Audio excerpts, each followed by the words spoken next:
지역의 이슈를 살펴보는 헬로 이슈 토크 시간입니다. 전남이 맞춤형 일자리 창출로 경제 활력 제고에 주력한다고 합니다. 이와 관련된 정책과 인프라 구축이 지역 경제에 어떤 영향을 미치는지 김판진 초당대 경영학과 교수 모시고 자세한 이야기 나눠보겠습니다. 교수님 안녕하십니까? 예.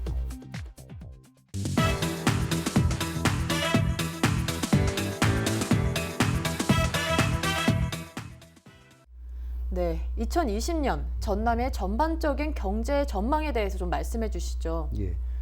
올 한 해 우리 전남의 경제 전망은 여수 국가산업단지 내의 LG화학 그리고 GS칼텍스, GS에너지, 롯데케미칼이 대규모의 사업계약 체결 소식과 함께 광양의 광양제철소로 인해서 동부권의 경제는 작년에 비해서 좋은 방향으로 나아갈 것 같고요. 문제는 서남권입니다. 서남권의 주력 산업인 조선산업의 침체와 수산자원의 고갈에 따른 수산산업의 붕괴로 인해서 서남권의 경제는 지금 굉장히 어려움을 겪고 있는데요. 그런데 이와 같은 상황에서 올 한 해 또 서남권의 경제 상황은 결코 녹록지 않다. 낙관론적인 것보다는 오히려 부정적인 그러한 부분이 많은 것이 매우 아쉽습니다. 우리 지역의 핵심 산업의 침체는 서남권의 대부분을 차지하고 있는 소비시장이라든지 그리고 외식업, 숙박업에 영향을 미쳐서 지역경제 붕괴로 이어지고 있습니다. 저 개인적인 생각은 조선산업이 앞으로 한 2, 3년 정도가 지나야지 정상적인 궤도에 올라갈 것으로 생각을 하는데 그렇게 가정을 했을 때 우리 서남권의 경기도 최소한 2년 정도는 지나야지 좀 정상 궤도에 오르지 않을까 생각을 해봅니다. 특히 얼마 전에 정부가 올 경제성장률 목표치를 2.5%를 제시했는데요. 많은 전문가들이 이 목표 달성은 좀 어렵다라고 얘기를 하고 있거든요. 한국은행 같은 경우는 2.3%를 제시를 했고요. 세계은행에서는 2.2%도 좀 무리다라고 얘기를 하고 있습니다. 이와 같이 국내의 좋지 않은 경기 전망 또 특히 경기회복에 대한 그런 특별한 모멘텀이 없는 우리 전남의 경우 특히 서남권의 경우 올 한 해도 매우 어려운 그런 그 경제 상황이 계속 지속되지 않을까 생각을 합니다. 결론적으로 말씀드리면 동부권은 분명히 작년에 비해서 올해 어느 정도의 양호한 그런 경제 성장이 이루어질 것 같은데요. 서남권은 작년에 비해서 오히려 더 악화되지 않을까 그런 염려도 해봅니다. 네, 그렇다면 이제 최근 경기 침체로 이제 취업 자체가 굉장히 어렵습니다. 예. 또 전남은 다른 타 지역에 비해서 대기업이 수가 적기 때문에 또한 이로 인해서 취업도 어려울 텐데요. 예. 현재 전남의 고용과 관련해 전반적인 상황은 어떻습니까? 예, 전라남도가 최근 발표한 자료에 의하면 민선 7기 출범과 동시에 에너지 기업, 에너지밸리 1000개 기업 유치 그리고 400개 기업의 12조 6,400억 원의 투자 협약을 통해서 12,489명의 고용 효과를 거둔 것으로 지금 나타나고 있습니다. 또 고용노동부가 작년 11월에 발표한 자료를 보면은 전라남도의 고용률은 10년 만에 65.2%로 최고치를 나타냈고요. 반면 실업률은 1.4%로 또 최저치를 달성을 했다고 그럽니다. 이 수치만 보면은 경기 상황이 우리 전남 같은 경우 매우 양호한 것으로 이렇게 비춰집니다만은 그러나 현장에서 이렇게 직접 피부로 느끼는 체감 온도는 전라남도에서 발표한 또 정부에서 발표한 내용과는 반대적으로 굉장히 어렵다고 얘기를 하고 있거든요. 참 그 묘하죠. 그 중소기업들은 사람이 없다고 일할 사람이 없다고 아우성을 칩니다. 또 자영업자들은 가뜩이나 그냥 경기가 안 좋아서 장사가 안 되는데 갑작스럽게 임금이 올라서 정말 힘들다라고 얘기를 합니다. 아마 현장에 있는 분들은 이와 같은 정부나 전라남도의 수치에 대해서 아마 믿지 못하신 분들이 많이 계실 겁니다. 그렇다고 해서 이와 같은 수치가 잘못됐다는 것은 아닙니다. 그만큼 경제 문제는 어렵다는 거죠. 참 그 문제를 해결할 수 있는 그런 그 방안이 많지 않다는 것입니다. 그런데 어쩌면은 당연한지도 모르겠는데요. 양질의 일자리라고 하는 것은 어느 날 하루아침에 하늘에서 뚝 떨어지는 것도 아니고 뭐 땅에서 솟아나는 것도 아니고 경기도 뭐 하루아침에 좋아지는 것도 아닙니다. 양질의 일자리를 만드는 것은 기업이거든요. 근데 제가 좀 부탁드리고 싶은 것은 특히 이제 지역의 정치인들이나 또 지자체 장분들에게 지역 대학에서 학생들을 가르치는 경제학자의 입장에서 부탁드리고 싶은 것은 사실 오지도 않을 그 외지 기업을 유치하기 위해서 많은 예산과 시간과 비용과 노력을 투입하고 있거든요. 근데 사실 결과는 투입하는 것만큼 그렇게 성과가 좋지만은 않습니다. 그런데 이렇게 한번 생각해 봤으면 좋겠습니다. 그 많은 예산과 그리고 시간과 비용과 노력, 인력을 오래전부터 우리 고향을 지키고 있는, 사실 그런데 굉장히 어려움을 겪고 있는 것이 사실이거든요. 바로 우리 고장의 향토 기업을 지원한다면, 법적 제도적으로 이와 같은 다양한 그런 그 지원 방안을 강구해서 그분들에게 혜택을 주게 된다면, 또 그들로 인해서 양질의 일자리를 창출하게 된다면 오히려 오지도 않을 외자 기업에 투입하는 그러한 노력에 비해서 훨씬 더 좋은 성과가 나타나지 않을까 생각을 합니다.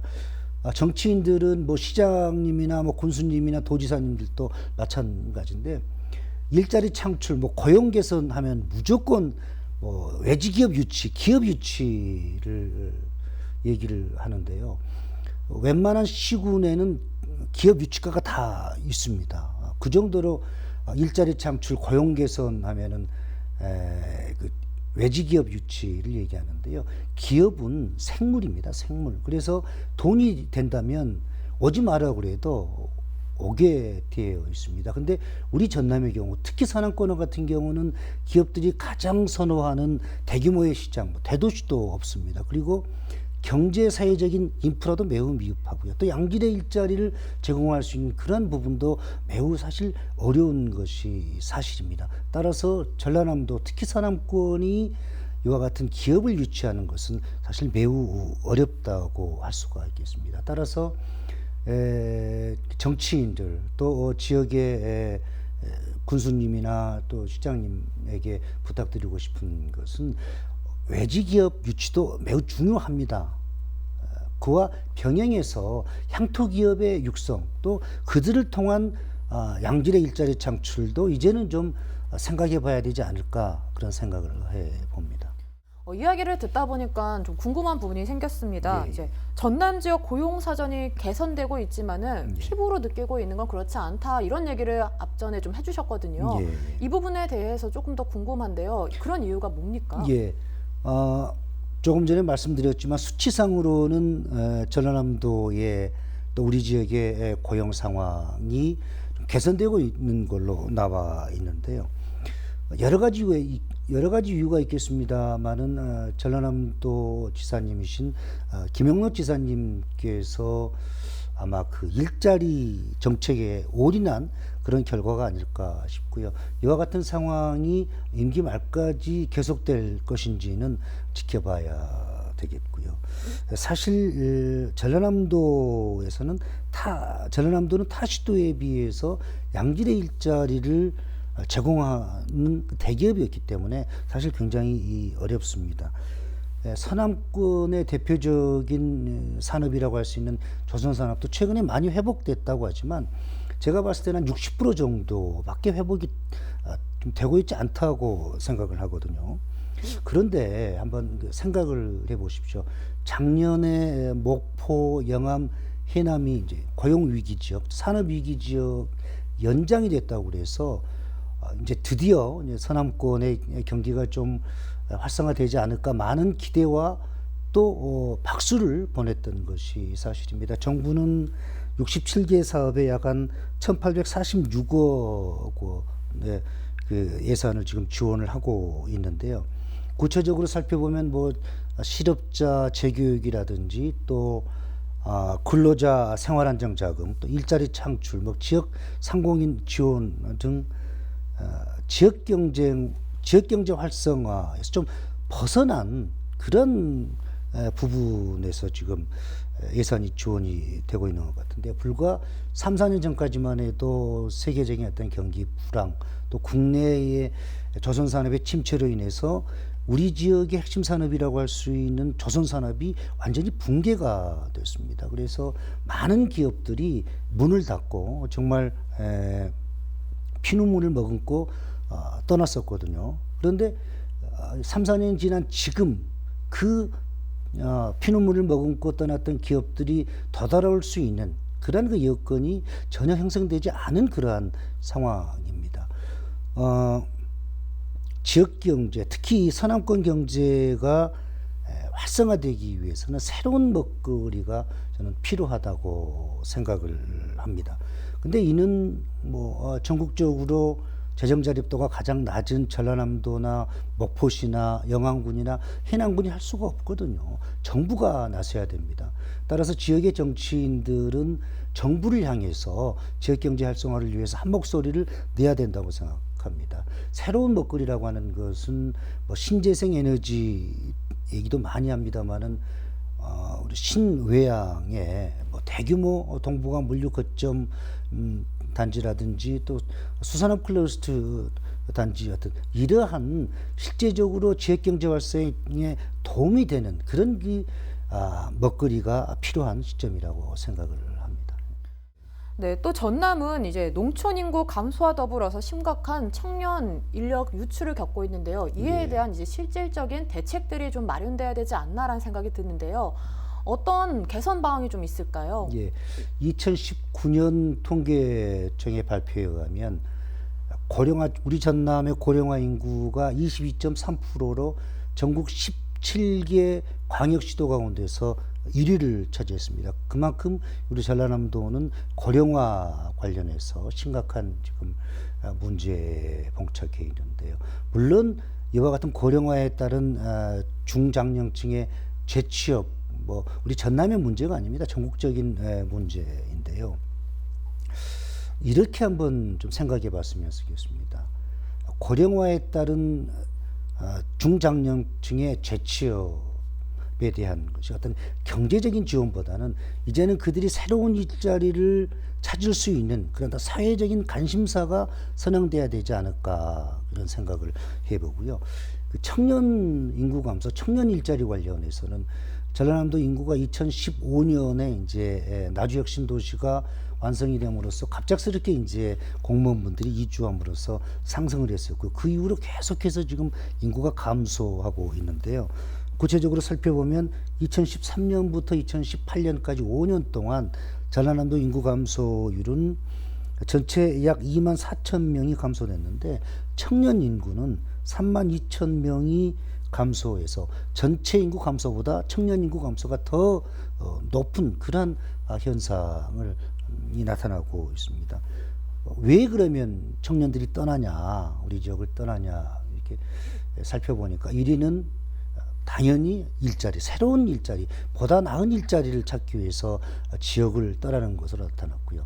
두 번째가 이제 교육, 그리고 세 번째가 보다 더 나은 어떤 문화 그런 여가 활동 때문에 떠난다고 얘기를 하고 있습니다만은, 사실 우리 전남의 여건으로는 청년들이 원하는 일자리를 만들기는 굉장히 어렵습니다. 그렇다고 해서 지금 뭐 두 손을 놓고 그저 상황에 대해서 우리가 저기할 수는 없고요. 이제는 우리 실정에 맞는 그러한 청년 일자리 정책이 필요하다고 할 수가 있겠습니다. 네, 근데 보면요. 정부나 지자체 많은 노력에도 불구하고 이렇게 경기 침체가 오면은 양질의 일자리를 만들기가 쉽지 않아 보이는데요. 예. 이로 인해서 지자체나 정치권에서 어떤 노력들을 해야 하는지 정리해 주시면 좋을 것 같아요. 예, 전라남도의 고용 관련 정책은 수치상으로는 매우 양호하게 나타나고 있습니다. 전라남 도민의 한 사람으로서 응원의 박수를 보냅니다. 그런데 한 가지 부탁드리고 싶은 것은 아무리 좋은 정책이라고 할지라도 전라남도 혼자서는 안 됩니다. 또 정치인 한 사람이 양질의 일자리를 창출한다는 것은 매우 어려운 거거든요. 따라서 시군과 함께 노력을 해야 됩니다. 특히 일자리와 또 지역경제와 관련해서는 더욱이 그렇습니다. 양질의 일자리 창출 또 지역경제 활성화를 위해서는 민과 관과 정이 함께 힘을 합쳐야 된다고 생각을 합니다. 일자리 창출과 관련해서 민관 정이 함께 했던 굉장히 재미있는 그런 에피소드가 있습니다. 대부분 분들이 많이 알고 계실 텐데 2003년 현대자동차가 처음으로 미국 시장에 진출해서 이제 공장을 건설하는 데 있어서 그때 그 알라바마주 몽고메리시에서 3천억을 무상으로 지원을 했습니다. 2003년도에 3천억이면 굉장히 큰 돈이겠죠. 그런데 거기에 이제 그 돈으로 종업원 직원들의 교육 또 교통 뭐 금융 이런 게 이제 활용을 했었는데요. 2005년 5월 20일 날 이제 현대자동차 알라바마 공장이 준공이 됐는데 그 준공식 때 당시의 대통령이었던 조지 워커 부시 대통령 아버지인 조지 부시 대통령이 직접 참석해서 이렇게 축사를 해서 굉장히 관심을 가졌었는데요.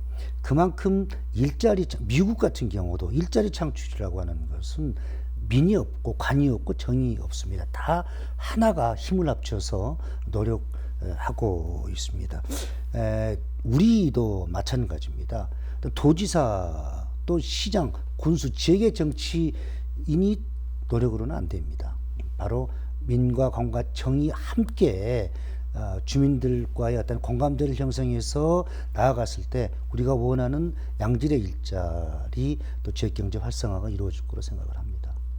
네, 이제 양질의 일자리 창출을 위해선 민과 관 그리고 정의 모두 다 협력해야 된다고 말씀해 주셨는데요. 예. 네, 오늘 전남의 경제와 또 그리고 일자리에 관해서 전반적인 내용을 이야기를 나누고 있는데요. 예. 네, 전남의 경제 활성화를 위해서 또 앞으로 어떻게 해나가야 하는지 정리해 주시면 좋을 것 같습니다. 예. 앞에서도 말씀드렸지만 여수 산업 국가산업단지 내의 대기업들의 좋은 소식으로 인해서 동북권의 경제는 완만하지만 의미 있는 성장을 할 것으로 생각을 하고요. 문제는 이제 서남권인데요. 서남권 같은 경우는 사실 제가 서두에서도 말씀드렸지만 사실 먹구름이 지금 들어있는 게 사실입니다. 또한 전라남도가 야심차게 추구하고 있는 뭐 스마트팜 사업이라든지 뭐 블루 에코노미 사업도 어느 정도 궤도에 올라갈 거라고 생각합니다. 동북권도 마찬가지겠지만 사실 지역경제 활성화를 위해서는 지역의 소규모의 기업들 또 소상공인들 자영업자들이 사실은 잘 돼야 되거든요. 그들을 위한 정책이 필요하겠고요. 사실 지금까지 소상공인들을 위한 영세 자영업자들을 위한 정책은 그렇게 많지 않았습니다. 또 그들에게 주어지는 혜택 또한 많지 않았다고 생각을 합니다. 그래서 올 한 해는 지역경제 활성화를 위해서 대기업뿐만 아니라 중소기업 또 소상공인 자영업자들이 활짝 웃을 수 있도록 우리 모두 힘을 합쳐서 나아갈 수 있는 한 해가 되었으면 고맙겠습니다. 네, 이제 지역 청년들의 일자리 문제가 좀 해결이 된다면 자연스럽게 경제 활성화까지 이어지지 않을까라는 생각이 듭니다. 예. 오늘 말씀 여기까지 나눠보도록 하겠습니다. 나와주셔서 고맙습니다. 예, 감사합니다.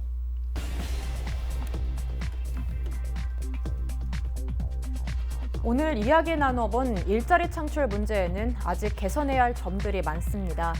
그러나 전남이 다양한 노력을 실현해준다면 지역 경제에 변화의 바람이 불어 긍정적인 영향이 있지 않을까 기대해봅니다. 지금까지 헬로 이슈 토크였습니다.